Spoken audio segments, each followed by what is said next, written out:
লন্ডনের টেমস নদীতে দেখা গেল ইতিহাসের এক ঝলক। হাজার বছরের পুরনো ভাইকিং জাহাজের এক প্রতিরূপ সাগা ফারম্যান তার ইউরোপীয় সমুদ্রযাত্রা শেষ করল বিখ্যাত টাওয়ার ব্রিজের নিচ দিয়ে। দশম শতাব্দীর এই পণ্যবাহী জাহাজটি প্রাচীন বাণিজ্য পথ ধরেই পাড়ি দিয়েছে দীর্ঘ পথ। নরওয়েতে পাওয়া মূল জাহাজের আদলে এটি তৈরি করেছেন কিছু উৎসাহী মানুষ। লন্ডনের টেমস নদীর বুকে ভেসে উঠল ইতিহাসের এক জীবন্ত অধ্যায়। হাজার বছরের পুরনো ভাইকিং জাহাজ সাগা ফারম্যান যখন টাওয়ার ব্রিজের নিচ দিয়ে যাচ্ছিল, তখন তৈরি হয় এক মনোরম দৃশ্য। প্রাচীন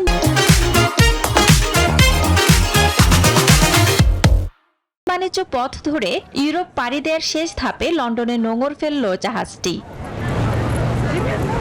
এই জাহাজটি কিন্তু সাধারণ কোনো নৌকা নয়, এটি নরওয়েতে খুঁজে পাওয়া দশম শতাব্দীর একটি ভাইকিং পণ্যবাহী জাহাজের নিখুঁত প্রতিরূপ।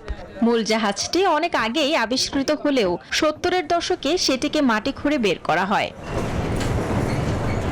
ওক আর পাইন কাঠ দিয়ে 21 মিটার লম্বা এই সাগা ফারম্যান তৈরি করতে লেগেছে বহু বছর। ডেনমার্ক ও নরওয়ে সরকারের পৃষ্ঠপোষকতায় একদল উৎসাহী মানুষ তাদের কঠোর পরিশ্রমে ফুটিয়ে তুলেছেন ইতিহাসের এক অনবদ্য সৃষ্টি।